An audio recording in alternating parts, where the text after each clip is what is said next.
Hello everyone! I'm so excited to be doing this week's reading for you, which is both personal and collective. So if you are in my Facebook community, which is free, you have already seen a sneak peek, a picture of the 3 crystals with the 3 oracle cards face down, but I will share them now as well. So number 1, we've got a rose quartz. So if you choose the rose quartz, this card is for you. Number 2, we've got opalite, palm stone. So if you choose number 2, then this card is for you. And number 3, we have selenite, a selenite wand. So if you choose number 3, this card is for you. Okay, so I will draw those at the end of the reading and they will help to tie up the tarot reading I'm about to do for you. So this is for you wherever you are in this now moment. Where I am in this now moment, Scorpio Saturn is still retrograde.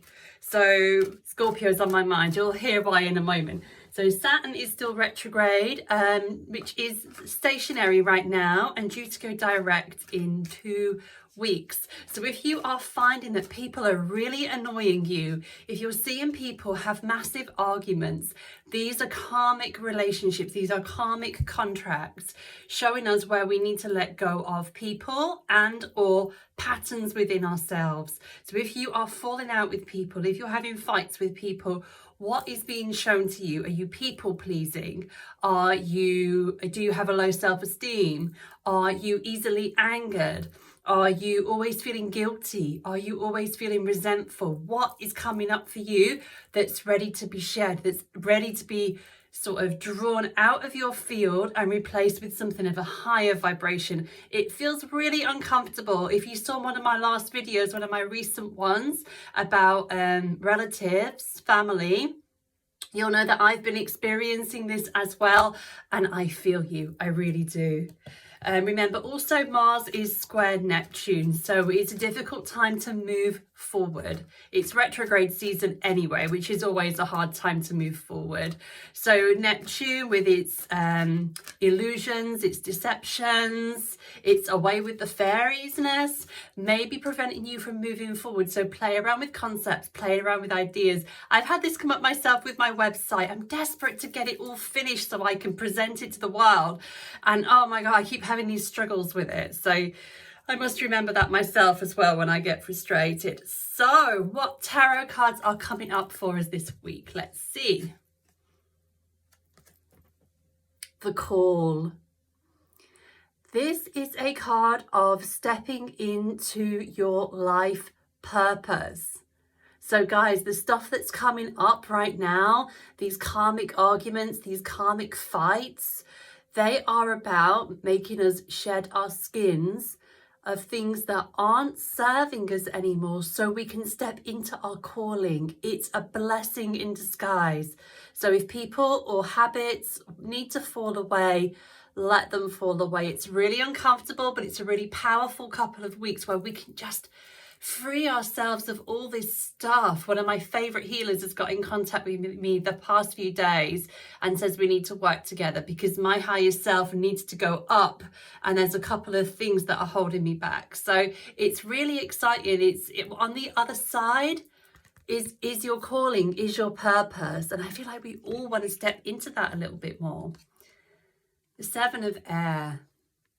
So to step into our purpose, we stop conforming to what other people want us to do and what we think other people think we should do. So not only what they think, but our perception of what they think. We need to say, I don't care. It's my life. I'm going to do it my way. And there may be conflicts there. People don't like change. People like things to stay the same. People like things to stay safe because it's keeping them from doing their work. They're scared to do their work. So they don't want to see you improve yourself. They don't want to see you sort of unlayer the onion because that's making them feel bad about themselves. If you do something different from somebody else, they may think you're criticizing them because maybe they did it wrong and they don't want to see that. You're not criticizing them, you're just doing it your way. So non-conformity It's stopping doing what other people think we should do. And being ruthless with letting it go. Love the Ten of Fire. I love it when I do a reading and the Ten of Fire comes up and it's close to a full moon, because I'm like, dude, do a ritual. But it's 3 weeks till the next full moon as I'm saying this. So if in this now moment you are near a full moon, this is a sign that you need to do a releasing ritual on that new moon. Write down everything that you want to release, everything you need to let go of. Also write down a list of what you will replace it with, something of a similar nature, but that serves you. So releasing anger and stepping into assertion and an exciting drive. Instead of blowing up at people, channel the fire, releasing anger, stepping into exercise to burn that fire off. That's just one example, because this is a very fiery card. So we need to be ruthless about this. We need to be ruthless about what we're letting go of. Step into who we are. Step into who we are becoming. Stop doing what we think other people we should do. And if you've got to burn some bridges, I've burned bridges this week. My heart is still open. If they want to rebuild a bridge, I'll meet them halfway. That's fine. But for now, I need to protect myself and my family. So to step into our purpose, this is what it's all about. Stop conforming, stop doing what people think we should do, and really let it go. Really let it go. Once we've done that, we can start to build something amazing. So the Queen of Earth, you have several court cards. You've got the Page, which is the experimental phase. You've got the Knight or the Messenger, which is when we're like teenagers. We're trying things out, we're getting frustrated, we might be getting things wrong, going too far one way, too far the other way. The Queen of Earth, she knows what she wants, she knows how to get it, she's done a lot of the work already. So she's got those foundations, she's got the foundational knowledge, and this is where you are, and you're building on top of it. You're not starting from scratch. You know what you're doing. You're halfway there already. This is you building on your existing knowledge, your existing skill set, and creating something. Now, remember, the North Node is in Taurus and the South Node is in Scorpio. The nodes have just gone past the halfway point of these signs. So we're stepping away now from the letting go and stepping into the rebuild. So once Saturn goes direct, it feels like that shedding has come to an end. Then we're stepping into eclipse season, where the eclipses are in Taurus and Scorpio. So we're stepping into this Taurus energy. What are we here as our purpose, our collective and personal purpose? What are we here to build? What are we here to create? Material realm is business, it's money, it's building something physical, it's a home, it's our families as well. So what are we creating? Those foundational things. And you're the queen of it. She's so beautiful. Strong, determined, calm. She knows what she wants. She knows what she's doing. And she's going to build on her existing skill set. This is particularly important to you if your North Node is in Taurus. I think that's around 1985. And then going back, I can't think of the years. If anyone wants to know, they can go to astro.com and pull up their star chart for free, and you can see on there where the true node is, and you'll see where your North Node placement is. The South Node is always opposite the North Node. South Node is past life purpose, what we're letting go of. One more. It feels like it's not supposed to be tarot though. I'll just grab one of these oracle cards. Got the Earthcraft Oracle here. I feel like a tarot is going to come after this. And then we'll go on to the individual cards. They're nice. They're nice ones. Okay. Ivy. Oh. Aren't these beautiful? So Ivy. Ivy's number 14. Don't know if that number is relevant to you. And 1 + 4 is 5. In numerology, I was born on the 5th. So in numerology, that's my, is it life path number?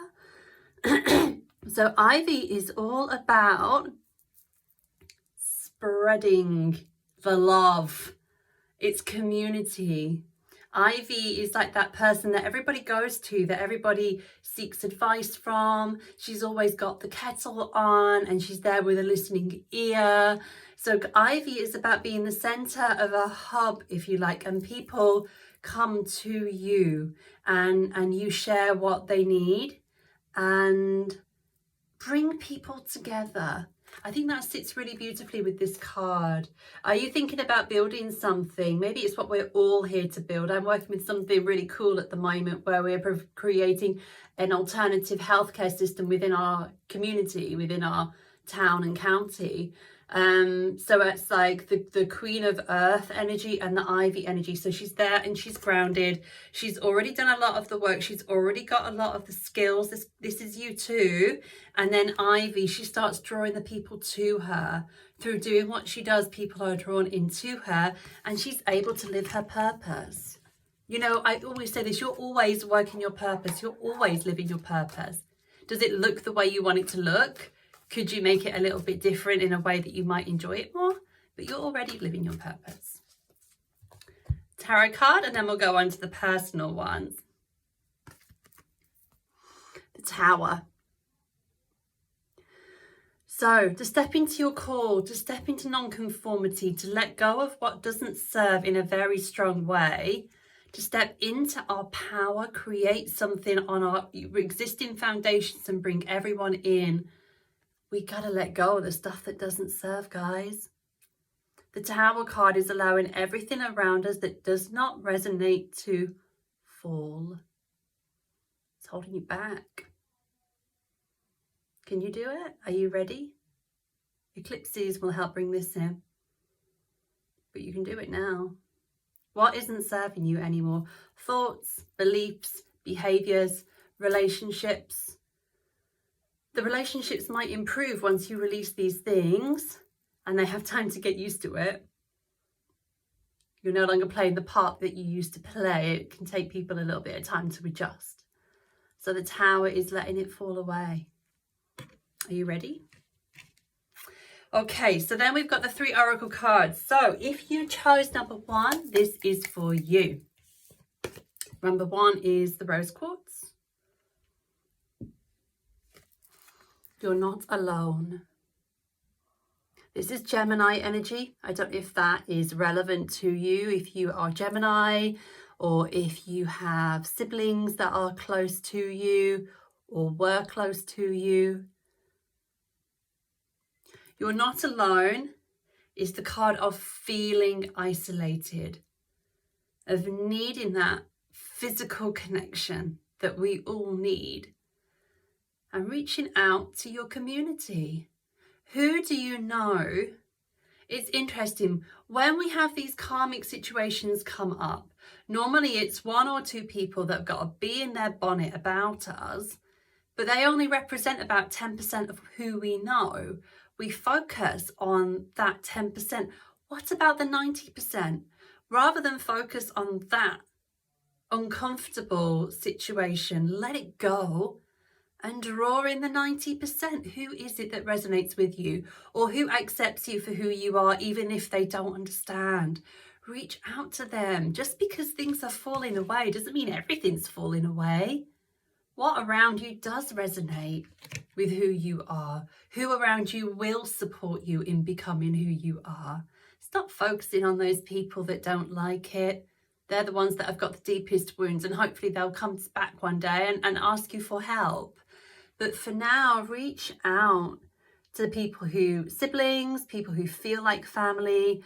Create a community if you don't already have one. Start connecting in with these people, making plans with them. Bring them deeper into your life. And the rose quartz is all about the heart chakra. I didn't choose these cards to go with these stones, but it's about opening your heart. We've got number 2, opalite.